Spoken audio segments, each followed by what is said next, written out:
Hey guys, welcome back to our channel. అందరు ఎలా ఉన్నారు? ఇది ఫ్రైడే రోజు మినీ బ్లాగ్ అనమాట. నా ముగ్గు ఎలా ఉందో ఖచ్చితంగా కామెంట్ చేసి చెప్పండి. ఫ్రైడే రోజు కదా, స్వామి వారికి నేను పొంగలన్నం చేసి పెట్టాను అనమాట. పూజ చాలా బాగా కుదిరింది. అలాగే పొంగలన్నం చాలా టేస్ట్గా వచ్చింది. ఇది మా బుజ్జి కృష్ణయ్య, చాలా ముద్దుగా ఉంటాడు.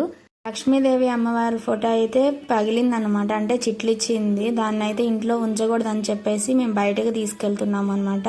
నీటిలో పడేయద్దని చెప్పారు, అందుకనేసి చెట్టు కింద పెడుతున్నాం అనమాట. ఇక్కడ చాలా మంది పెట్టారు, అందుకనేసి ఇక్కడ పెట్టుకున్నాను అనమాట. మీ ఇంట్లో కానీ ఇలాగే ఉంటే అద్దాలు కానీ లేకుంటే ఇలా ఫ్రేమ్స్ కానీ పగిలితే మీరు ఇంట్లో ఉంచుకోకండి. ఫ్రైడే రోజు పగిలింది, అందుకనేసి అదే కాకుండా మా అమ్మ వాళ్ళ ఇంట్లో కూడా పగిలింది అనమాట. ఇద్దరింట్లో ఒకేసారి పగిలింది. ఈ పటం అయితే మా అమ్మ నాకు ఇంటికి వచ్చినప్పుడు ఇచ్చిందనమాట. చాలా బాధేసింది ఫోటో ఫ్రేమ్ పగిలిందని చెప్పంగానే. ఇక్కడ మా పాప చూడండి ఎలా చూస్తుందో, ఏం చేస్తుంది మా మమ్మీ అనేసి. ఈ వీడియో మీకు యూజ్ అని అనుకుంటున్నాను. నచ్చితే సబ్స్క్రైబ్ చేయండి, లైక్ చేయండి. Bye guys.